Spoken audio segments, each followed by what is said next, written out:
Already இப்போ போட்டிருக்க வழக்கு பார்த்தீங்கன்னா உங்களுக்கு கோயம்புத்தூர் சைபர் கிரைமில் ஒரு வழக்கு ஒன்று போட்டிருக்காங்க. ரெண்டாவது வழக்கு வந்து உங்களுக்கு தேனியில் வந்து ஒரு 1/2 கிலோ கஞ்சா வச்சுருந்தாங்க அப்படின்றது இந்த ஒரு வழக்கு. இந்த 2 வழக்குமே போதும் உங்களுக்கு வந்து அவர் மேலே குண்டாஸ் போடுறதுக்கு. அதுவும் 2வது போட்ட வழக்கு வந்து ரொம்ப ஒரு சிவியரான வழக்கு தான் அது. ஸ்டாலின் குடும்பம் கொள்ளையடிக்க சவுத் மீடியா தடையாக இருப்பதால் தான் மேலும் மேலும் பொய் வழக்குகளை போட்டுக் கொண்டிருக்கிறார்கள். கஞ்சா வழக்கு போட்டது அவரு கடைசியா வந்து நெட்ஃபிளிக்ஸ்ல வந்து பேசியிருந்தாரு. ஃபெலிக்ஸ் சார் அவர் வந்து கலந்துரையா இருக்கும். அப்போ அவர் மீது வந்து வழக்கு பாயுங்க. அவர் கூட இருக்கிறவங்க எல்லாருமே டார்கெட் பண்றாங்க அப்படின்றத அவர் ஆரம்பத்துல இருந்தே சொல்லிட்டு தான் இருக்கிறாரு. ரெண்டாவது சமீப காலமாவே அவரும் சொல்றது என்ன அப்படின்னா, எந்த ஒரு ஊடகமும் பேச தவறிய விஷயங்களை சவுக்கு மீடியா தான் வந்து வெளிக்கொண்டு வந்திருக்கு, வேற யாருங்க பேசுறாங்கன்னு நீங்க சொல்லுங்க அப்படின்னு சொல்லிட்டு முத்தலீஃப் அவர்களை பார்த்து கேள்வி கேட்பாரு. அதுக்காக வந்து இது அதிமுக தான் வந்து இவரை இயக்குதா அப்படின்னு கேட்டீங்கன்னா மேபி இருக்கலாம். ஏன்னா சமீப காலமாவே இதே சவுக்கு சங்கர் அவர்கள் சொல்லி இருக்கிறாரு, நான் ஏன் அதிமுகவை ஆதரிக்கிறேன். அதாவது எதிர்க்கட்சியா இருந்து இவங்க பண்ணக்கூடிய விஷயங்கள் எல்லாம் இவர் வந்து பண்ணிட்டு இருக்கிறார். ஒரு சில ஊழலை வெளிக்கொண்டு வர்றதா இருக்கட்டும், அரசாங்கத்தை எதிர்த்து கேள்வி கேட்கறதா இருக்கட்டும், பல விஷயங்களை வந்து இவர் பண்றாரு. அப்படி இருக்கும்போது இந்த சூழல்ல அதிமுக இவருக்கு உதவி பண்றதுல என்ன தப்பு கிடையாது. என்ன காரணம் அப்படின்னா, அவர் என் பேர் மட்டும் சொல்லியிருக்க மாட்டாரு. பாஜகவில் இருக்கக்கூடிய KR வெங்கடேஷ் அவர்களும் பிரதீப்பும் வந்து சேர்ந்து ஜெயில இருந்து நான் வெளியில வந்த பிறகு நான் ஏதோ ரவுடிசம் பண்ணிட்டு இருக்கேன் அப்படின்ற மாதிரி அவர் சொல்லியிருப்பாரு. இல்ல எனக்கு புரியல, நான் வெளியில வந்து ரவுடிசம் பண்றேன் அப்படின்னா நான் என்ன யாரையாவது வெட்டினா குத்தனா, இல்ல ரோட்ல போயிட்டு வரவங்க கிட்ட வந்து நான் ராபரி பண்ணனா, இல்ல என் மேல ஒரு 307 கேஸ் இருக்கா நான் ஜெயில இருந்து வந்த பிறகு. அப்படி இருக்கும்போது நீங்க போற போக்குல நீங்க எப்படி அந்த மாதிரி ஒரு சில விஷயங்களை வந்து நீங்க சொல்ல முடியும்? டைரக்டா வந்து ஏதாவது ஒரு விஷயம், ஏதாவது ஒரு அசம்பாவிதம் ஏதாவது உள்ள ஒன்று நடக்குது அப்படின்னா டைரக்டா அவங்க ஜட்ஜி கிட்ட தான் வந்து அவங்க பதில் சொல்லணும், உள்ள இருக்கிற சிறை காவலர்களா இருக்கட்டும். அப்படி இருக்கும்போது உள்ள ஒருத்தர் அடிச்சு அவருடைய கை கால் உடைக்கிறது அப்படின்றதெல்லாம் வந்து ரொம்ப தவறு. உண்மையாவே அப்படி நடந்ததா அப்படின்னு தெரியல. உயிருக்கு வந்து ஆபத்து இருக்குன்னு நினைக்கிறீங்க? ஆனா தகவல் வந்து அப்படிதான் வந்துட்டு இருக்கு. நீங்க காலையில் கூட அந்த CCTV காட்சிகள் வந்து வெளியாச்சு. அது நேரடியாக காவல்துறை வாகனம் தான் சென்று அந்த வாகனம் மீது மோதுவதாக வந்துட்டு கட்டமைச்சு அப்படிதான் இருக்கிறதாக வந்துட்டு சொல்லப்படுகிறது. அப்படி உண்மைதானே? பெண் காவலர்கள் எல்லாருமே வந்து ADGP அருண் அவர்களை வந்து லவ் பண்றாங்க, அதை வந்து அவர் அழகை பார்த்து லவ் பண்றாங்கன்னு நினைக்கிறீங்களா? கிடையாது. அட்ஜஸ்ட்மெண்ட் பண்ண ஏதாவது ஒரு சில விஷயங்கள் கிடைக்கும், ஒரு சில ஃபேவர்கள் கிடைக்கும், பதவி உயர்வு கிடைக்கும் அப்படின்ற மாதிரி பேசியிருக்கிறாரு. ஆல்ரெடி செந்தில்குமாருக்கும் இவருக்கும் ஆகாது. அப்போ உள்ள போனா இவர் எப்படி ட்ரீட் பண்ணுவாங்க? எல்லாமே தெரிஞ்சுதான் பண்ணியிருக்காங்க இதுல. அது இல்லாமல் இந்த கஞ்சா வழக்குகள் அது இதுன்னு போட்டிருக்காங்க. அதெல்லாம் வந்து எந்த அளவுக்கு உண்மை போய் அப்படின்றத அது நீதிமன்றம் தான் வந்து அதை முடிவு பண்ணோம். காவல்துறைக்கு வந்து ஒருத்தர் மேலே எந்த வழக்கு போடுறதுக்கு வேண்டுமானாலும் அவங்களுக்கு உரிமை இருக்கு. தொடர்ச்சியாக அடுத்தடுத்த வழக்குகள் வந்து வச்சிருக்காங்க, எல்லாத்தையுமே வந்து போட தான் போறாங்க. குண்டாஸ் போடுவதற்கான வாய்ப்புகளும் அதிகமாக இருக்கு இதுல. TN News 24 டிஜிட்டல் நேயர்களுக்கு வணக்கம். இன்றைய நேர்காணலில் நம்முடன் இணைந்திருப்பவர் டைம்ஸ் ஆஃப் தமிழ்நாடு பிரதீப் அவர்கள். வணக்கம் சார். வணக்கம் பிரதர். சார், இப்போ பார்த்தீங்கன்னா சவுக்கு சங்கர் பரபரப்பாக வந்து பேசப்பட்டு வருகிறது. உங்கள் கருத்து என்ன சார் நினைக்கிறீங்க அவர் கைது செய்தது குறித்து? இது வந்து ஃபர்ஸ்ட் ஆஃப் ஆல் வந்து ஃப்ரீடம் ஆஃப் ஸ்பீச்சில் வருமா அப்படின்னு கேட்டிங்கன்னா, இந்த ஒரு இவர் பேசிய இந்த ஒரு கருத்து வந்து நிச்சயம் வராது. இதுக்கு முன்னாடி திமுக தற்போது ஆட்சியில் இருக்கக்கூடிய திமுக அரசாங்கம் பார்த்தீங்கன்னா மீம்ஸ் போட்டதுக்கெலாம் கைது பண்ணியிருக்கிறாங்க. அதெல்லாம் வந்து நம்ம ஃப்ரீடம் ஆஃப் ஸ்பீச்சில் வந்து எடுத்துக்கலாம். ஏன்னா சும்மா ஒரு மீம் போட்டதுக்கு கைது பண்ணுறாங்க அப்படின்றத நம்ம அது இது ஃப்ரீடம் ஆஃப் ஸ்பீச், அப்போ எப்படி நீங்கள் வந்து கைது நடவடிக்கைக்கு போவீங்க அப்படின்றத நம்ம கேள்வி கேட்கலாம். ஆனால் சவுக்கு சங்கர் அவர்கள் இந்த முறை கைது செய்யப்பட்டது வந்து பார்த்தீங்கன்னா பெண் காவலரை பற்றி ரொம்ப இழிவாக பேசியிருக்கிறாரு. இது வந்து முழுக்க முழுக்க வந்து ஃப்ரீடம் ஆஃப் ஸ்பீச்லேயே உங்களுக்கு வராது. இந்த ஒரு கைது நடவடிக்கை அப்படின்றத வந்து நான் சரியாக தான் பார்க்குறேன். ஆனால் இது வந்து இன்னொன்று ஆங்கிள்லையும் எப்படி பார்க்கலான்னா, மொத்த ஊடகத்தையுமே வந்து முடக்கக்கூடிய ஒரு செயலாகவும் வந்து இது இருக்குது. ஏன்னா இது சவுக்கு சங்கர் அவர்கள் பேசினார், அதுக்கு நீங்கள் சவுக்கு சங்கர் அவர்களை கைது பண்ணால் பரவாயில்ல. கூட இருக்கக்கூடிய கார்த்திக் அவர்களாக இருக்கட்டும், அல்லது பிரபு அவர்களாக இருக்கட்டும், அவருடைய நண்பர் ராஜரத்தினம்னு சொல்லிட்டு அவர், அதுக்கப்புறம் லியோ அவர்கள், அதன் தொடர்ச்சியாக பார்த்தீங்கன்னா முத்தலீஃப் அவர்கள் வந்து அங்கேருந்து வெளியேறாரு. இது வந்து ஒரு மீடியாவே வந்து டோட்டலாக டம்மி பண்ணணுமோ அப்படின்ற ஒரு இதுவில் தான் இந்த ஆக்ஷன் எடுத்திருக்காங்களோ அப்படின்றத நான் பார்க்குறேன் நான். ஓகே, அவர் மீது வந்து குண்டாஸ் பாயலாம் அப்படின்னு சொல்லிட்டு தகவலாம் வந்துட்டு இருக்கு சார். இந்த நேரத்தில் பார்த்தீங்கன்னா அது அவருக்கு ஆதரவாளர்கள் என்ன சொல்றாங்கன்னா, திமுக விமர்சித்து பேசுறதால தான் இந்த மாதிரி ஆக்ஷன் எடுக்கிறாங்க அப்படின்னு நீங்க என்ன நினைக்கிறீங்க? நேற்று அவருடைய வழக்கறிஞர் கோபாலகிருஷ்ணன் அவர்கள் தெளிவாக சொல்லியிருக்கிறாரு, குண்டாஸ் வந்து பார்த்தீங்கன்னா தொடர்ச்சியாக அடுத்தடுத்த வழக்குகள் வந்து இவர் மேலே போடுறதுக்கு ரெடியாக வச்சிருக்காங்க. ஆல்ரெடி இப்போ போட்டிருக்க வழக்கு பார்த்தீங்கன்னா உங்களுக்கு கோயம்புத்தூர் சைபர் கிரைமில் ஒரு வழக்கு ஒன்று போட்டிருக்காங்க. ரெண்டாவது வழக்கு வந்து உங்களுக்கு தேனியில் வந்து ஒரு 1/2 கிலோ கஞ்சா வச்சுருந்தாங்க அப்படின்றது இந்த ஒரு வழக்கு. இந்த 2 வழக்குமே போதும் உங்களுக்கு வந்து அவர் மேலே குண்டாஸ் போடுறதுக்கு. அதுவும் 2வது போட்ட வழக்கு வந்து ரொம்ப ஒரு சிவியரான வழக்கு தான். அது கஞ்சா வச்சுருக்கும் போது நாங்கள் அவங்கள பிடிச்சோம் அப்படின்றது வந்து அது சிவியரான வழக்கு தான். அதை வச்சு நீங்கள் வந்து குண்டாஸ் போடலாம். ஆனால் இவங்க தரப்புல இருந்து வழக்கறிஞர் என்ன பண்ணியிருக்கிறாருன்னா, இவங்க ஒரு ரிட் பெட்டிஷன் ஒன்று ஃபைல் பண்ணியிருக்காங்க. அவர் மேலே குண்டாஸ் போடுறதுக்கான வாய்ப்புகள் இருக்குது. சவுக்கு சங்கர் அவர்கள் தொடர்ந்து அரசாங்கத்தை பற்றி அவர் விமர்சனம் வைக்கிறார் அப்படின்றனால அவரை முடக்கக்கூடிய ஒரு விஷயம் தான் இது. அதனால் நீங்கள் கன்சிடர் பண்ணணும் அப்படின்னு சொல்லிட்டு ஆல்ரெடி ஒரு ரிட் பெட்டிஷனும் ஒன்று ஃபைல் பண்ணியிருக்காங்க. இதுல இல்ல அவரோட ஆதரவாளர்கள் என்ன சொல்றாங்கன்னா, அது வந்து திமுக விமர்சிச்சு பேசுவதால தான் இந்த மாதிரியான ஆக்ஷன் எடுக்கிறாங்க அப்படின்ற மாதிரி.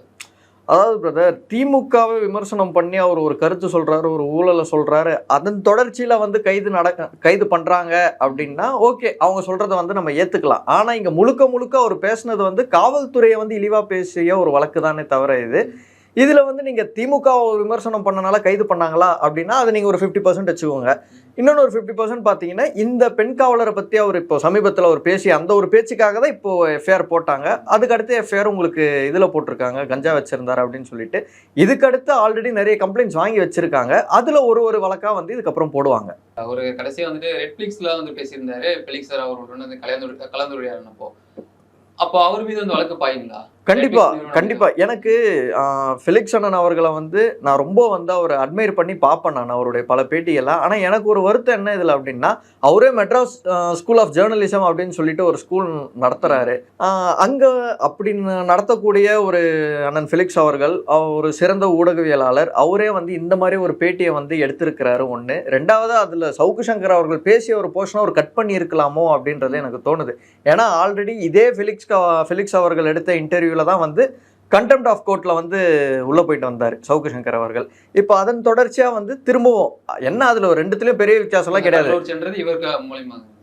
ஆல்ரெடி கண்டெம்ட் ஆஃப் கோர்ட் உங்களுக்கு ஒரு வழக்கு போட்டிருந்தாங்களா, அந்த கண்டெம்ட் ஆஃப் கோர்ட்ல பாத்தீங்கன்னா entire judiciary is riddled with corruption அப்படின்னு சொன்ன அந்த ஒரு வார்த்தையாக இருக்கட்டும், அல்லது பெண் ஓயக்களை வந்து நீதிபதிகள் தவறாக வந்து பயன்படுத்துகிறாங்க அந்த ஒரு வார்த்தையாக இருக்கட்டும், இது எல்லாமே ரெட்பிக்ஸில் அவர் உட்காந்து பேசினது தான்.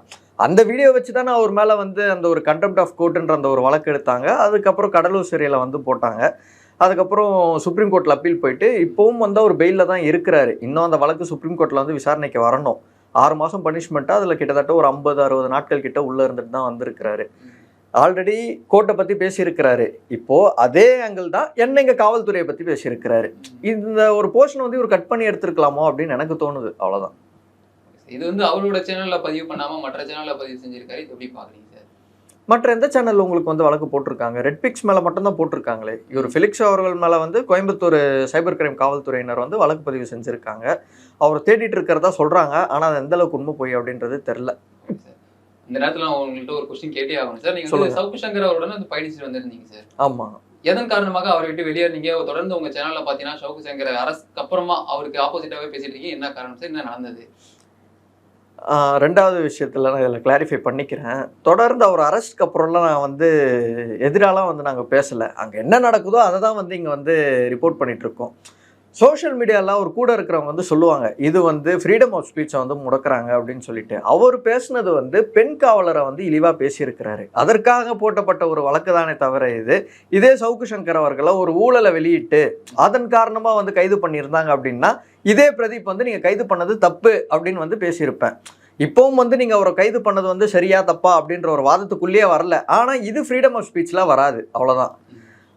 அடுத்து இன்னொன்று ஒரு கேள்வி கேட்டிங்களே இதில். அவருடன் பயணித்து வந்தீங்க, எதன் காரணமாக வெளியேறினீங்க அப்படின்னு. எதன் காரணமாக அப்படின்றது வந்து அது ஒரு பர்சனல் தான். அது எனக்கும் அவருக்கும் இருக்கக்கூடிய ஒரு சில பர்சனல் ரீசன். அதை நான் எங்கேயும் அதை வெளியில் சொல்ல வேணாம் அப்படின்றத நான் விருப்பப்படுறேன். ஸோ அந்த ஒரு கேள்வி மட்டும் வேணாம், நான் தவிர்க்கிறேன். அதை உளவுத்துறை வந்துட்டு ஆப்போசிட்டாக செயல்படுதுங்களா சவுக்கு சங்கருக்கு எதிராக? உளவுத்துறை அதாவது வந்து அவருடைய சேனல் இருக்க ஒட்டுமொத்த நபர்களுமே அதை ஒட்டியப்பதான் வந்து அவரே வந்து கூறியிருந்தார் அரட்டியில் வந்துட்டு. உண்மைதானே அது? உளவுத்துறை மட்டுமே வந்து அவருக்கு எதிராக வந்து செயல்படலை, இந்த என்டையர் சிஸ்டமே செயல்படுது அப்படின்னு தான் நான் பார்க்குறேன். நீங்கள் எப்படி நீங்கள் உளவுத்துறைன்னு மட்டும் சொல்லுவீங்க? ஏன்னா ஒரு காவல்துறையில் நடக்கக்கூடிய ஒரு குற்றச்சாட்டுகளை மட்டுமே அவர் பேசலையே. அரசாங்கத்தில் எல்லா மந்திரிகளும் என்னென்ன விஷயங்கள்லாம் பேசிகிட்டு இருக்காங்க, என்னென்ன வேலைகள் அவங்க பண்ணுறாங்க, எதெல்லாம் ஊழல் பண்ணுறாங்க அப்படின்றதையே சவுக்கு சங்கர் அவர்கள் சொல்லியிருக்கிறாரு. டிபார்ட்மெண்ட்டில் என்னென்னலாம் நடக்குது அப்படின்றதையும் வந்து வெளிக்கொண்டு வந்திருக்கிறாரு. ஐஏஎஸ் அதிகாரிகள் என்னென்ன பண்ணுறாங்க அப்படின்றதையும் வெளிக்கொண்டு வந்திருக்கிறாரு. அப்படி இருக்கும்போது இந்த என்டையர் சிஸ்டமே வந்து இவருக்கு எதிராக செயல்படுது அப்படின்னு தான் நான் பார்க்குறேன் நான் இதில். Okay sir. இருந்தாலும் பார்த்தீங்கன்னா ஒரு இடி போகுது, ஒரு ஐடி போகுது அப்படின்னா அவருக்கு முன்கூட்டியே அந்த தகவலாம் தெரியும், அவர் வந்து ஷேர் பண்ணுவார். இப்போ இந்த கார்த்திகை வழக்கா இருக்கட்டும், இல்லை இவர் மீது பாய்ந்த வழக்கா இருக்கட்டும், இதெல்லாம் தெரியாமல் நடந்திருக்கும் அவருக்கு. இல்லை, அவர் ஆல்ரெடி பார்த்தீங்கன்னா நான் ஒரு வருஷத்துக்கு முன்னாடி நான் புழல் சிறையிலேருந்து நான் வெளியில் வந்த உடனே அவர் ஒரு ப்ரெஸ் மீட் ஒன்று கொடுத்தாரு. அங்கே பக்கத்தில் நானும் தான் வந்து நின்றுட்டு இருந்தேன் அந்த டைமில். அப்போவே ஒரு தெளிவாக சொன்னார், இந்த மாதிரி காவல்துறையினர் வந்து எப்படியாவது என்னை முடக்கணும் அப்படின்ற ஒரு இதுவில் தான் வந்து செயல்படுறாங்க அப்படின்றது இவருக்கு ஒரு வருஷத்துக்கு முன்னாடியிலேருந்தே தெரியும். அதாவது திமுக அரசை எதிர்த்து பேசுகிறாரு அப்படின்னும் போது அது அவருக்கு தெரிஞ்சுதான் பேசுகிறாரு. எந்நேரமும் கைது செய்யப்படலாம் அப்படின்றது அவருக்கு தெரிஞ்சுதான் பேசுகிறாரு. கார்த்திக் அவர்கள் கைதுல இருந்து லியோ இப்போ தலைமறைவா இருக்கிறாரு, அவருடைய விஷயத்துல இருந்து வேல்முருகன் அவர்கள் கைது செய்யப்பட்டதுல இருந்து இது எல்லாமே வந்து அவருக்கு முன்கூட்டியே தெரிஞ்சிருக்க வாய்ப்புகளும் இருக்கு. அவர் கூட இருக்கிறவங்க எல்லாருமே டார்கெட் பண்றாங்க அப்படின்றத அவர் ஆரம்பத்துல இருந்தே சொல்லிட்டு தான் இருக்கிறாரு. ரெண்டாவது, சமீப காலமாவே அவரும் சொல்றது என்ன அப்படின்னா, எந்த ஒரு ஊடகமும் பேச தவறிய விஷயங்களை சவுக்கு மீடியா தான் வந்து வெளிக்கொண்டு வந்திருக்கு, வேற யாருங்க பேசுறாங்கன்னு நீங்க சொல்லுங்க அப்படின்னு சொல்லிட்டு முத்தலிஃப் அவர்களை பார்த்து கேள்வி கேட்பாரு. இதன் தொடர்ச்சியாக தான் வந்து சரி கூட இத்தனை பேர் இருக்கிறாங்களா, இப்போ இத்தனை பேரையுமே வந்து ஃபர்ஸ்ட் கூட இருக்கிறவங்க எல்லாருமே சைலண்ட் பண்ணிட்டா இவர் அமைதியாயிடுவாரு.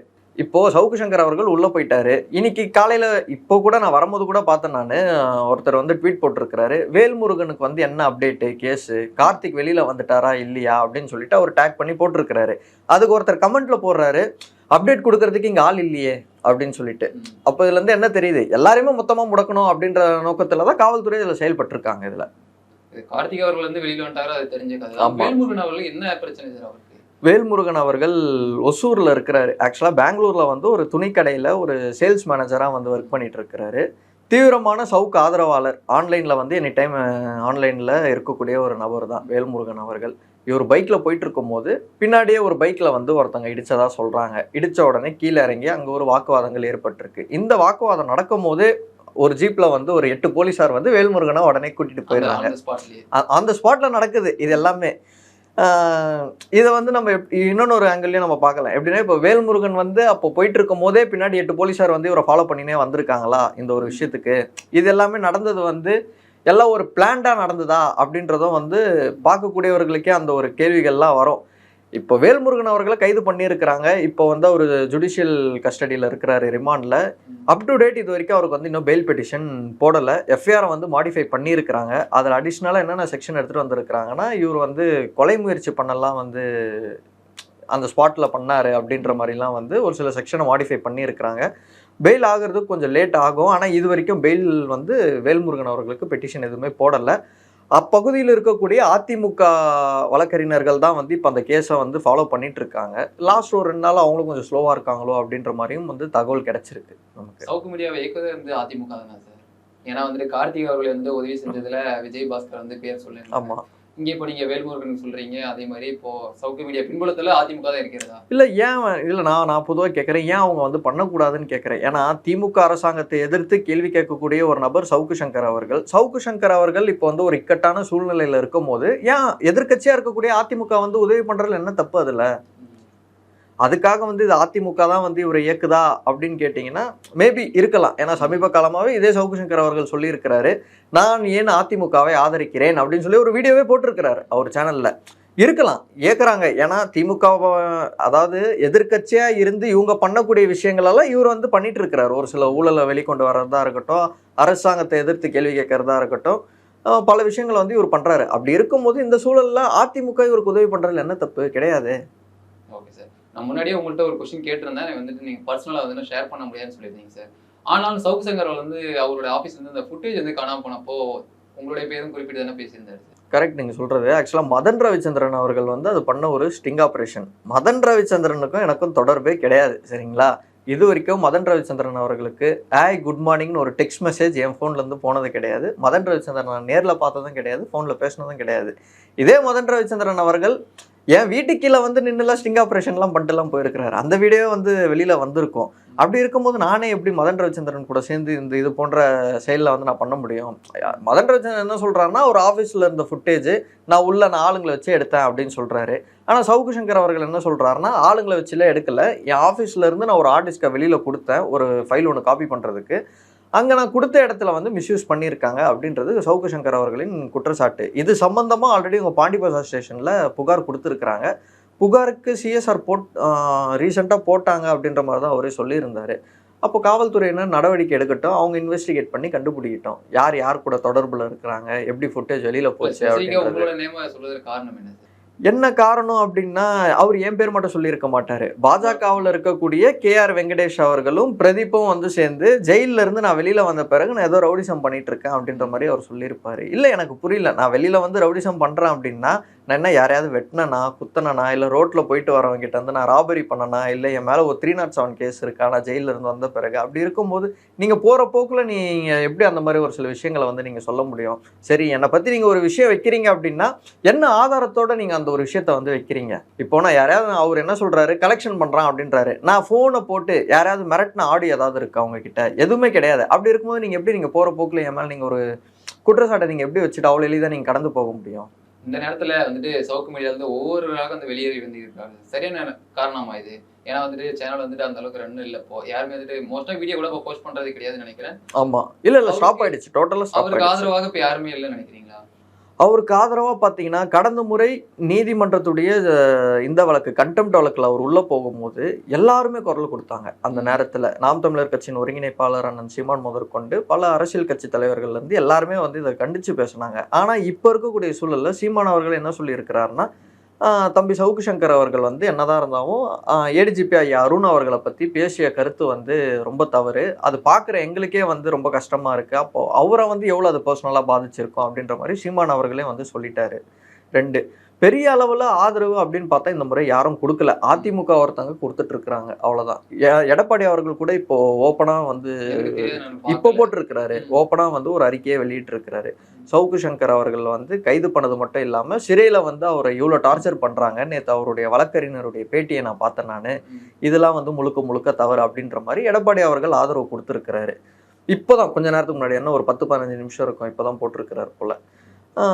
அப்போ இதுல இருந்து திட்டவட்டமா என்ன தெரியுது அப்படின்னா, அதிமுக மட்டும்தான் வந்து இவருக்கு இப்போ கூட துணை நிற்கிறாங்க அப்படின்ற மாதிரி தெரியுது. பாஜகவில் வந்து அண்ணாமலை அவர்கள் இன்னும் அஃபிஷியலாக எந்த ஒரு வானதி சீனிவாசன் அவர்கள் கண்டனம் தெரிவிச்சிருக்கிறாங்க. ஆனால் மாநில தலைவராக இருக்கக்கூடிய அண்ணாமலை அவர்கள் இது வரைக்கும் எந்த ஒரு கண்டனம் எதுவுமே தெரிவிக்கல. பாஜகவில் இருக்கிறவங்களே நிறைய பேர் வந்து இவருடைய இந்த ஒரு கைதை வந்து கொண்டாடிட்டு தான் இருக்கிறாங்க. இன்னும் சொல்ல போனால் பாதி பேர் கொண்டாடுறாங்க, பாதி பேர் வந்து இல்லைங்க இது நாளைக்கு யாருக்கு வேணாலும் நடக்கலாம் அப்படின்றாங்க. நானே வந்து என்ன சொல்றேன்னா, இன்னைக்கு அவருக்கு நடக்கக்கூடிய விஷயங்கள், அதுவும் சிறையில் வந்து நேற்று அவருடைய அட்வொகேட் வந்து வெளியில வந்து ப்ரெஸ் மீட் கொடுக்குறாரு. அவர் சொல்லக்கூடிய விஷயங்கள்லாம் ரொம்ப அதிர்ச்சியா இருக்கு பார்க்கறதுக்கே. ஏன்னா இது நாளைக்கு யாருக்கு வேணாலும் நடக்கலாம். இது ஒருத்தரை வந்து அடிக்கிறதுக்கு யாருக்கும் வந்து உரிமை கிடையாது, அதுவும் சிறையில் இருக்கும்போது. ஏன்னா அவங்க இருக்கிறது வந்து ஜுடிஷியல் கஸ்டடியில் இருக்கிறாங்க. டைரெக்டாக வந்து ஏதாவது ஒரு விஷயம், ஏதாவது ஒரு அசம்பாவிதம் ஏதாவது உள்ள ஒன்று நடக்குது அப்படின்னா டைரெக்டாக அவங்க ஜட்ஜி கிட்ட தான் வந்து அவங்க பதில் சொல்லணும், உள்ளே இருக்கிற சிறை காவலர்களாக இருக்கட்டும். அப்படி இருக்கும்போது உள்ள ஒருத்தரை அடித்து அவருடைய கை கால் உடைக்கிறது அப்படின்றதெல்லாம் வந்து ரொம்ப தவறு. உண்மையாகவே அப்படி நடந்ததா அப்படின்னு தெரியல. அதற்கு வந்து இவங்க ஒரு ரிட் பெட்டிஷனும் ஒன்று ஃபைல் பண்ணியிருக்காங்க. இன்னைக்கு அந்த ரிட் பெட்டிஷனும் விசாரணைக்கு வந்திருக்கு. கோயம்புத்தூர் JM 4 கோர்ட்டில் வந்து விசாரணைக்கு வந்திருக்கு. 9ஆம் தேதிக்கு வந்து இந்த வழக்கை தள்ளி வச்சிருக்கிறாங்க. அது விசாரிக்கிறதுக்கு ஒரு குழுவும் ஒன்று வந்து அமைச்சிருக்காங்க. ஸ்டேட் லீகல் கமிஷன் நினைக்கிறேன், அவங்கள வந்து அமைச்சிருக்காங்க. இந்த ஒரு 2 நாளில் வந்து அவங்க விசாரிப்பாங்க, உண்மையாகவே இவர் உள்ளே அடித்தாங்களா, இல்லை வந்து என்ன நடந்தது, இவர் என்ன பண்ணார். ஏன்னா சிறையை பொறுத்த வரைக்கும் பார்த்தீங்கன்னா உள்ள உங்களுக்கு பனிஷ்மெண்ட்லாம் இருக்குது. நான் இல்லைன்னா நான் மறுக்கலாம். நான் உள்ளே பார்த்தீங்கன்னா ஏதாவது ஒரு சில்மிஷம் ஏதாவது பண்ணுறாங்க அப்படின்னா டார்க் ரூமில் வைக்கிறது, அதுக்கப்புறம் வந்து தனிமை சிறையில் வந்து அடைப்பாங்க. சவுக்கு சங்கர் மாதிரியான முக்கிய கைதிகள் எல்லாம் வந்து உங்களுக்கு ஆக்சுவலாக கைதினே சொல்லக்கூடாது, பிரிசன் இதில் பார்த்தீங்கன்னா சிறைவாசின்னு தான் சொல்லணும். இவங்க இந்த மாதிரியான முக்கிய சிறைவாசிகளை வந்து தனியாக ஒரு HS பிளாக்குன்னு சொல்லுவாங்க, ஹை செக்யூரிட்டி பிளாக்கு புழலில் இருக்குது, அந்த மாதிரி பிளாக்கில் தான் வந்து வைக்கணும். எனக்கு இதில் இருக்கக்கூடிய ஒரு சந்தேகம் என்ன அப்படின்னா, ஆல்ரெடி சவுக்கு சங்கர் அவர்கள் அங்கே இருக்கக்கூடிய சிறையுடைய சூப்பரண்ட் செந்தில்குமார் அவர்களை பற்றி வெளியில் வந்து தொடர்ச்சியாக பேசியிருக்கிறாரு. இன்னும் ஓப்பனாக சொல்லணும்னா அவர் வந்து ஒரு சைக்கோ அப்படின்றதெல்லாம் வந்து அட்ரஸ் பண்ணியிருக்கிறாரு. அதன் தொடர்ச்சியாக இவரே வந்து கோர்ட்டில் ஒரு வழக்கம் ஒன்று வந்து தாக்கல் பண்ணுறாரு செந்தில்குமார் அவர்கள் மேலே. உள்ளே இருக்கக்கூடிய சிறைவாசிகளை வந்து இவர் அடிக்கிறாரு, சித்திரவதைப்படுத்துறாரு, கொடுமை பண்ணுறாரு அப்படின்னு சொல்லிட்டு. இது போன்ற அந்த செந்தில்குமார் அவர்கள் மேலேயே இவர் இந்த மாதிரியான அலிகேஷனை வச்சுட்டு இப்போ தமிழக காவல்துறை வந்து, அதுவும் குறிப்பாக கோயம்புத்தூர் சைபர் கிரைம் காவல்துறையினர் வந்து இவரை கைது பண்ணி அதே இடத்துலயே போடுறாங்க அப்படின்னா இது ஓப்பனாகவே தெரியுது, அப்போ இவங்க பழி வாங்குறதுக்கு தான் பண்ணுறாங்க அப்படின்னு சொல்லிட்டு. அவருக்கு நான் ஒரு விஷயம் வந்து சின்னதாக ஏதாவது கன்வே பண்ணோம் அப்படின்னா கொஞ்சம் இந்த பேச்சுக்களை வந்து கொஞ்சம் கம்மி பண்ணியிருக்கலாமோ அப்படின்றது தான் எனக்கு தோணுது. இது அதோட பின் விளைவுகள் எப்படி இருக்க போகுது அப்படின்னு தெரிஞ்சுதான் பேசுறாங்களா இல்ல எப்படி சார்? இல்ல ஆட்சி பவர் ஏதாவது அவருக்கு சப்போர்ட் இருக்குன்ற? இல்ல கிடையாது. அந்த ஆளுங்கட்சியில இருக்கிறவங்க எல்லாருமே விமர்சனம் பண்ணிட்டு இருக்கிறாரு. அப்படி இருக்கும்போது உங்களுக்கு யார் வந்து உங்களுக்கு சப்போர்ட் பண்ணுவாங்க? நீங்க வந்து திமுக வந்து பண்ணக்கூடிய ஆட்சியில வந்து நல்லாட்சி பண்றாங்க, தமிழகத்துல பாலாறும் தேனாரும் ஓடுது அப்படின்னு நீங்க சொன்னீங்கன்னா உங்களுக்கு அவங்க ஏதாவது சப்போர்ட் பண்ணுவாங்க. நீங்க விமர்சனம் பண்றது திமுக எதிர்த்து விமர்சனம் பண்றீங்க அப்படின்னும் போது உங்களுக்கு எல்லாமே தெரிஞ்சுதான் இருக்கும். இதெல்லாம் நடக்கும், நாளைக்கு நம்மள ஜெயில உள்ள போடுவாங்க, சித்திரவதை பண்ணுவாங்க, எல்லாமே தெரிஞ்சுதான் இருக்கும். ஆனா அதை வந்து இவ்வளவு சீக்கிரம் பண்ணுவாங்களா அப்படின்றத எதிர்பார்த்திருக்க மாட்டாரு. ஒரு உயிருக்கு வந்து ஆபத்து இருக்குன்னு நினைக்கிறீங்க? ஏன்னா தகவல் வந்து அப்படிதான் வந்துட்டு இருக்கு. இன்னைக்கு காலையில கூட அந்த சிசிடிவி காட்சிகள் வந்து வெளியாயிருச்சு. அந்த ஆக்சிடென்ட் ஆயிடுச்சு. அது நேரடியாக காவல்துறை வாகனம் தான் சென்று அந்த வாகனம் மீது மோதுவதாக வந்துட்டு கட்டமைச்சு அப்படிதான் இருக்கிறதாக வந்துட்டு சொல்லப்படுகிறது. அப்படி உண்மைதானே இருக்கும் அது? அதாவது பிரதர், இப்போ என்னதான் இருந்தாலும் அந்த வண்டி உள்ள இருக்கிறவங்களும் போலீஸ் அதிகாரியா இருந்தாலும் அவங்களும் வந்து மனிதர்கள் தான், சரிங்களா? அவங்களுக்கும் குடும்ப குட்டி எல்லாமே இருக்கு. யாரா இருந்தாலும் வேணும்ட்டே எடுத்துட்டு போயிட்டு இடிக்க மாட்டாங்க. என்னதான் ஒரு சுப்பீரியர் ஆஃபீஷியல் உங்களுக்கு கால் பண்ணி இந்த மாதிரி பண்ணுங்க அப்படின்னு சொன்னா கூட கண்ணு முன்னாடியே அவங்க குடும்பம் வந்து போகும் அந்த நேரத்துல. கண்டிப்பா இது வந்து வேணும்ட்டே அவங்க பண்ண மாதிரிலாம் வந்து எனக்கு தோணலை. தொடர்ந்து 2 நாளே இவரை தேடிட்டு இருக்கிறாங்கல்ல, அந்த ஒரு தூக்கம் சரியில்லாம ஒரு தூக்கம் இருந்திருக்கும். காலையிலே இவரை பிடிச்சிட்டோம், உடனே டக்குன்னு இவரை கூட்டு போகணும். ஏன்னா போகிற வழியில் வேற எங்கேயாவது ஏதாவது பிரச்சனை ஆகிடும் இவர் இங்கே இருக்கிறாருன்னு தெரிஞ்சதுன்னா. ஏதாவது ஒரு சில சம்பவம் ஏதாவது நடந்துருமோ அப்படின்ற ஒரு இதில் ஸ்பீடாக போயிருக்கிறாங்க. அந்த வண்டி கட்டுப்பாட்டை மீறி தான் வந்து இடிச்சதா நான் பார்க்குறேன். இவங்க வேணும்ட்டே பண்ண மாதிரிலாம் தெரில எனக்கு இது. சவுக்கு சங்கர் வந்து சென்னையில் தான் இருந்தாரு, சென்னையில் தான் பேசி இல்லை, இதை சவுக்கு சங்கர் அவர்களே வந்து அவங்க அட்வொகேட் கிட்ட சொல்லியிருக்கிறார். அதையும் அவங்க அட்வொகேட் ப்ரெஸ் மீட்டில் சொல்லியிருக்கிறாரு. இது வந்து இவங்க வேணும்ட்டேலாம் பண்ணலை, ஏதோ தெரியாமல் இது நேச்சுரலாக நடந்த மாதிரி தான் இருக்குது அப்படின்றத கோயம்புத்தூர்ல வந்து மெஜிஸ்ட்ரேட் கிட்ட ப்ரொடியூஸ் பண்ணும்போது சவுக்கு சங்கர் அவர்களே சொல்லியிருக்கிறாரு. ஆனா இங்க இருக்கக்கூடிய ஆதரவாளர்கள்லாம் வந்து என்ன சொல்றாங்கன்னா, இல்ல இது வேணும்ட்டே பண்ணியிருக்கிறாங்க அப்படின்றாங்க. நீங்க இன்னொரு விஷயம் நீங்க பார்க்கணும். சவுக்கு சங்கர் அவர்கள்ல வந்து இந்த ஒரு அன்னைக்கு அந்த வேன் ஆக்சிடென்ட் ஆன உடனே அங்க குழுல அவருடைய குழுல இருக்கக்கூடிய அன்பழகன் அப்படின்னு சொல்லிட்டு ஒருத்தர் ஒரு ட்வீட் ஒன்று போடுறாரு. சவுக்கு சங்கருக்கு வந்து கை கால் 2மே உடஞ்சிருச்சு அப்படின்னு சொல்லிட்டு. இது பயங்கரமா வைரல் ஆச்சு. கிட்டத்தட்ட பாத்தீங்கன்னா ஒரு 2-3 லட்சம் பேர் கிட்ட பார்த்துருப்பாங்கன்னு நினைக்கிறாங்க. இந்த பதிவை வந்து இவங்க அன்னைக்கு போடுறாங்க. அன்னைக்கு ஈவினிங்கே சவுக்கு சங்கர் அவர்களை கூட்டு போகும் நல்லா நடந்து தான் போறாரு. பல மீடியாவும் வந்து இதை வந்து இவர் போட்ட ஒரு ட்வீட்டை வச்சு பேசவே ஸ்டார்ட் பண்ணிட்டாங்க. சவுக்கு சங்கருக்கு இந்த மாதிரி ஆயிடுச்சு ஏதாவது அப்படின்னு சொல்லிட்டு. ஆனால் இவர் கோர்ட்டு ப்ரொடியூஸ் பண்ணும்போது நல்லா தான் வராங்க. அப்படி இருக்கும்போது ஏன் அன்பழகன் இந்த மாதிரி ஒரு சில விஷயங்களை போடணும் அப்படின்றத ஒன்று பார்க்கணும். ரெண்டாவது, இவங்க ஆரம்பத்துல இருந்தே ஒரு விஷயத்த வந்து இவங்க கட்டமைக்க வந்து ட்ரை பண்ணிட்டு இருக்கிறாங்க. சவுக்கு சங்கர் அவர்கள் வந்து ஃப்ரீடம் ஆஃப் ஸ்பீச், அவர் பேசுனதுல வந்து என்ன தப்பு, சரியா தானே அவர் பேசியிருக்கிறார் அப்படின்ற மாதிரி கூட இருக்கிறவங்க வந்து அதை ஒரு பின்பத்தை வந்து உருவாக்குறாங்க. அது தப்பு ஆக்சுவலா. ஏன்னா இவர் என்ன சொல்றாருன்னா, பெண் காவலர்கள் எல்லாருமே வந்து ஏடிஜிபி அருண் அவர்களை வந்து லவ் பண்ணுறாங்க, அதை வந்து அவர் அழகை பார்த்து லவ் பண்ணுறாங்கன்னு நினைக்கிறீங்களா? கிடையாது. அட்ஜஸ்ட்மெண்ட் பண்ண ஏதாவது ஒரு சில விஷயங்கள் கிடைக்கும், ஒரு சில ஃபேவர்கள் கிடைக்கும், பதவி உயர்வு கிடைக்கும் இப்படின்ற மாதிரி பேசியிருக்கிறாரு. அவருக்கும் வந்து குடும்பம் இருக்குது, பார்க்குறவங்களுக்கும் குடும்பம் இருக்குது. அவருடைய குடும்பத்திலே நிறைய பேர் வந்து பெண் காவலர்கள் இருக்கிறாங்க. எனக்கு தெரிஞ்சவங்களும் நிறைய பேர் இருக்கிறாங்க. அவங்களாம் வந்து இதை எப்படி எடுத்துப்பாங்க இவர் பேசின இந்த ஒரு கருத்தை? தான் பேசுறது வந்து சரியான கருத்து தான் அப்படின்ற மனநிலைமைக்கு அவர் செட் ஆயிட்டாரு. அவர் அதில் ஸ்ட்ராங்காக தானே இருந்திருக்கிறாரு. இன்கேஸ் வந்து அவர் பேசினது தப்புன்னு தெரிஞ்சதுன்னா இவர் அப்போயே ஃபெலிக்ஸ் கிட்ட சொல்லியிருக்கலாம்ல. இல்லை ஃபெலிக்ஸ் இதை நீங்கள் கட் பண்ணி எடுத்துருங்க அப்படின்றத அவர் சொல்லியிருக்கலாம். அவர் சொல்லலை அந்த ஒரு விஷயத்த. ஃபெலிக்ஸ் அவர்களும் வந்து ஆமா தோழர் தலையை தானே ஆட்டினார் அந்த நேரத்தில். எனக்கு அதுதாங்க இன்னும் கஷ்டமாக இருக்குது. இப்போ சவுக்கு சங்கர் அவர்கள் பேசுகிறாருன்னா ஓகே, அவர் நிறைய விஷயங்களை பேசுகிறாரு. ஆனால் வந்து இவர் ப்ராப்பர் ஜேர்னலிஸ்ட். இவர் ப்ராப்பர் ஜேர்னலிஸ்ட் மட்டும் இல்லாமல் மெட்ராஸ் ஸ்கூல் ஆஃப் ஜேர்னலிசம்னு ஒரு ஸ்கூலே வந்து நடத்திட்டு இருக்கிறாரு. அப்படி இருக்கும்போது இவர் எப்படி அதை டேக் இட் ஈஸி அப்படின்ற மாதிரி எடுத்தாருன்னு எனக்கு தெரியல. அதை அவர் இருந்தாலும் சென்னையில இருந்தார் சவுக்கு சங்கர். அப்போ வந்துட்டு அவர் மீது வழக்கு பதியாம ஏன் வந்து கோவை வந்துட்டு தேனி வந்துட்டு கைது பண்ணியிருக்காங்க? இல்லை பிரதர், இது பக்காவா பழி வாங்குறதுக்கு தான் பண்ணியிருக்கிறாங்க. ஏன்னா இந்த செந்தில்குமார் அப்படின்ற சூப்பரண்ட் வந்து உங்களுக்கு கோயம்புத்தூர்ல தான் வந்து இப்போ அவர் அங்கே இருக்கிறாரு. எந்த இடத்துல போட்டால் இப்போ சவுக்கு சங்கர் அவர்களை வந்து கோயம்புத்தூரில் அடைப்பாங்க அப்படின்னா உங்களுக்கு அங்கே தான் போட முடியும். கோயம்புத்தூரில் தான் வழக்கு போட்டிங்கன்னா உங்களுக்கு அங்கே அந்த சென்ட்ரல் பிரிசனில் வந்து உங்களுக்கு அங்கே போட முடியும். அங்கே சூப்பரண்ட் யாருன்னா செந்தில்குமார் அவர்கள். ஆல்ரெடி செந்தில்குமாருக்கும் இவருக்கும் ஆகாது. அப்போ உள்ளே போனால் இவர் எப்படி ட்ரீட் பண்ணுவாங்க எல்லாமே தெரிஞ்சு தான் பண்ணியிருக்காங்க இதில். அது இல்லாமல் இந்த கஞ்சா வழக்குகள் அது இதுன்னு போட்டிருக்காங்க. அதெல்லாம் வந்து எந்த அளவுக்கு உண்மை போய் அப்படின்றத அது நீதிமன்றம் தான் வந்து அதை முடிவு பண்ணோம். காவல்துறைக்கு வந்து ஒருத்தர் மேலே எந்த வழக்கு போடுறதுக்கு வேண்டுமானாலும் அவங்களுக்கு உரிமை இருக்குது. இவங்க வீட்டில் கஞ்சா வச்சுருந்தாங்க, இவங்க பாக்கெட்டில் கஞ்சா இருந்தது, என்ன வழக்கு வேணா அவங்க போடலாம். ஆனால் அது உண்மையா பொய்யா அப்படின்றது கோர்ட்டு தான் வந்து அது முடிவு பண்ணணும். நீதிமன்றமும் பார்த்துட்டு தான் இருக்காங்க என்ன நடக்குது அப்படின்னு சொல்லிட்டு நடவடிக்கை எடுப்பாங்கன்னு நம்புறேன், பார்ப்போம். ஓகே, சவுக்கு சங்கர் கைதான உடனே பார்த்தீங்கன்னா அதிமுக முன்னாள் அமைச்சர் ஜெயக்குமார் அவர்கள் கண்டனம் தெரிவிச்சிருந்தார். இப்போ வானதி சீனிவாசன் பாஜக வந்து கண்டனம் தெரிவிச்சிருக்காங்க. இதெல்லாம் ஒரு தாக்கம் ஏற்படும் திமுகவுக்கு அப்படின்ற ஒரு நிலைமை இல்லாம தான் இந்த மாதிரியான ஆக்ஷன்லாம் எடுத்துட்டு இருக்காங்க. இன்னொன்று ஒரு விஷயம், சவுக்கு சங்கர் அவர்கள் கைது பண்றதுக்கு ஒரு நாள் முன்னாடியே வந்து எடப்பாடி பழனிசாமி அவர்களே வந்து அவர் ட்விட்டர் பக்கத்துல போட்டிருந்தாரு, சவுக்கு மீடியா வந்து குறி வச்சு தாக்குதல் நடத்துறாங்க அப்படின்னு சொல்லிட்டு. அவர் அந்த ட்வீட் போட்ட பிறகும் இவங்க வந்து அரெஸ்ட் பண்ணி தானே இருக்கிறாங்க. அப்போ இதுல இருந்து என்ன தெரியுது அப்படின்னா, நாங்க டார்கெட் பண்ணிட்டோம், நீங்க என்ன வேணாலும் நீங்க பேசுங்க, நாங்க வந்து எங்களுடைய இதுல இருந்து நாங்க மூவ் ஆன் ஆக போறது கிடையாது, நாங்க அவரை கைது பண்ணுவோம் அப்படின்றதுல தான் கைது பண்ணியிருக்கிறாங்க. இதுல இல்ல அவர் மட்டுமின்றி இப்போ அவர் கூட இருக்கிறவங்க, இப்போ இவர் முத்தலிப் சார் வெளியில போனதுக்கான காரணமும் இதுவா கூட இருக்கலாம்னு சொல்றாங்க. அப்படி முத்தலிப் சார் வெளியில போனதுக்கு வந்து இது ஒரு காரணமா இருந்தாலும், இன்னொன்னு ஒரு காரணம் வந்து அரசியல் அரட்டை நாங்க ஒரு ஷோ ஒன்று நடந்திருக்கு. அந்த ஷோல சவுக்கு சங்கர் அவர்கள் ஏதோ ஒரு சில வார்த்தைகள்ல ஏதோ தவறுதலா விட்டுருக்கிறாரு. அந்த கிளிப்பெல்லாம் வந்து முத்தலிப் அவர்கள் கட் பண்ணி எடுத்துட்டாரு. ஒரு நல்ல ஊடகவியலாளரா, ஒரு நல்ல சீனியர் ஜேர்னலிஸ்டா அவர் பண்றது வந்து கரெக்ட் தான் அது. ஏன்னா அந்த வார்த்தைகள் வந்து இந்த டைம்ல வெளியில வந்தா உள்ள இருக்கக்கூடிய அந்த கார்த்திக் வந்து பாதிப்பு ஏற்படுத்தும் அப்படின்றதுல ஒரு கட் பண்ணி எடுத்தாரு. இதை எப்படி நீ கட் பண்ணி எடுக்கலாம் அப்படின்னு சொல்லிட்டு சவுக்கு சங்கருக்கும் அவருக்கும் ஏதோ ஒரு தகராறு ஏதோ ஒன்று ஏற்பட்டிருக்கு ஃபோன்ல.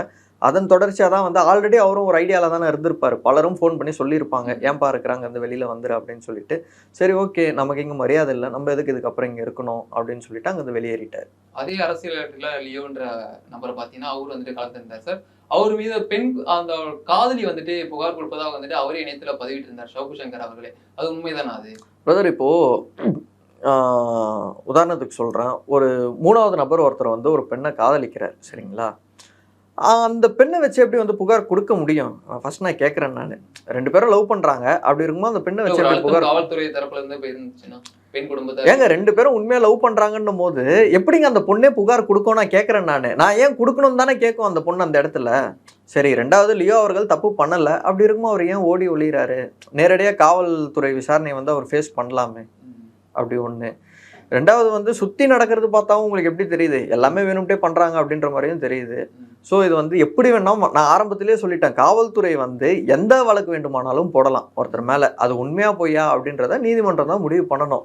லியோ அவர்கள் வந்து அப் டு இந்த டேட், இந்த இன்டர்வியூ நம்ம இப்போ பேசிகிட்டு இருக்கிற வரைக்குமே அவர் தலைமறைவாக தான் இருக்கிறாரு. ஆனால் காவல்துறையும் அவரை தேடிட்டு தான் இருக்கிறாங்க. விரைவில் பிடிப்பாங்க அப்படின்னு நினைக்கிறேன், நான் பார்க்கலாம். பெண்கள் குறித்து இழிவாக பேசியதன் காரணமாக தான் அந்த வழக்கு பதிஞ்சிருக்குமா, இல்லை வந்து அவர் அரசியல் அதிகமாக பேசியிருக்காரு சார், நான் வந்துட்டு உதயநிதிக்கு எதிராக வந்து நிற்பேன் அப்படின்னு சொல்லியிருக்காரு. அதுலாம் அம்பலத்துல வந்து திமுகவோட அவலத்துல கொண்டு வந்து சேர்த்திருக்காரு. உதயநிதிக்கு எதிராக நிற்பேன் அப்படின்றத வந்து அவர் லாஸ்ட் 1 மாசம் 2 மாசமெல்லாம் சொல்லலை. அவர் எப்போ வந்து இந்த ஜுடிஷியல் கண்டெம்ட் கேஸ்ல இருந்து அவர் வெளியில பெயில்ல வந்தாரோ, வந்த அன்னைக்கே அவர் அந்த வார்த்தையை தானே சொன்னாரு. ஆதன் சேனல்ல மாதேஷ் அவர்கள்கிட்ட உட்காந்து பேட்டி கொடுத்ததுலேயே தெளிவா சொல்லியிருப்பாரு, நான் சேப்பாக்கம் தொகுதியில உதயநிதி அவர்களை எதிர்த்து போட்டியிடுவேன் அப்படின்னு சொல்லியிருப்பாரு. இவங்க வழக்கு போடணும்னு நினைச்சா ஒரு 6 மாசத்துக்கு முன்னாடியே போட்டிருக்கலாம். இப்போ எதுக்கு போட்டிருக்காங்க அப்படின்னா, ரொம்ப வல்கரா பேசியிருக்கிறாரு. இந்த ஒரு விஷயத்தெல்லாம் வந்து நீங்க எப்படி நீங்க அவ்வளோ எளிதா நீங்க கடந்து போக முடியும்? இல்ல, ஒரு நாடாளுமன்ற தேர்தலுக்கு பிறகு கைது பண்ணலாம் அப்படின்றதுக்காக ஒரு வச்சிருப்பாங்களோ? இல்லையே, அதுக்கு முன்னாடியே ஒரு பல விஷயங்களை பேசியிருக்கிறார். அப்போ அவரை கைது பண்ணணும்னு நினைச்சா அப்பவே பண்ணியிருக்கலாம். இல்ல, மக்கள் இடத்துல ஒரு தாக்கம் ஏற்படுத்திருக்கும், சவுக்கு சங்கர் கைது பண்ணோம் அப்படின்னா. இல்லையே, அந்த டைம்லயும் உங்களுக்கு நிறைய மீன் போட்டவங்களெல்லாம் கைது பண்ணியிருக்கிறாங்களே. கைது பண்ணலாம் நீங்க சொல்ல முடியாது. கைதுகள்லாம் நடந்திருக்கு. உதாரணத்துக்கு பாத்தீங்கன்னா, செந்தில்னு சொல்லிட்டு ஒருத்தர், அவருக்கும் கேஸுக்கும் சம்பந்தமே கிடையாது. எஃப்ஐஆர்ல ஒரு செந்தில் பேர் இருக்கு, இவங்க ரிமாண்ட் பண்றது இன்னொன்னு ஒரு செந்தில ரிமாண்ட் பண்றாங்க. இது போன்ற விஷயங்களை சவுக்கு சங்கரே கேள்வி கேட்கல. ஆனால் அவருக்கு தெரியும் இந்த மாதிரி விஷயம்லாம் நடந்திருக்கு அப்படின்றது தெரியும். அதுக்கப்புறம் அதிமுகவில் இருந்து ஒருத்தரை கைது பண்ணாங்க. அதிமுகவை சேர்ந்த ஒருத்தர் ஏதோ ஒரு மீம் போட்டாரு, இந்த யூடியூப் ரூட்டர்ஸ் பேரில் ஒரு ஃபேக் அக்கௌண்ட் ஒன்று வச்சிருந்தாரு அப்படின்னு சொல்லிட்டு அவரை கைது பண்ணாங்க. கைது நடவடிக்கையெல்லாம் உங்களுக்கு எடுத்துகிட்டு தான் இருந்தாங்க நாடாளுமன்ற தேர்தலுக்கு முன்னாடி. அப்போவே சவுக்கு சங்கர் அவர்கள் கைது பண்ணணும் அப்படின்னு சொல்லிட்டு நினச்சிருந்தா அவங்க பண்ணியிருக்கலாம். அடுத்த கட்ட நடவடிக்கை என்ன ஆகும் சவுக்கு சங்கர்ல? உங்களுக்கு கிடைத்த தகவல் என்ன? தொடர்ச்சியாக அடுத்தடுத்த வழக்குகள் வந்து வச்சிருக்காங்க, எல்லாத்தையுமே வந்து போடலாம் போறாங்க. குண்டாஸ் போடுவதற்கான வாய்ப்புகளும் அதிகமா இருக்கு. இதுல தொடர்ந்து பேசுவோம். பல்வேறு தகவலை பகிர்ந்து கொண்டமைக்கு நன்றி சார். நன்றி.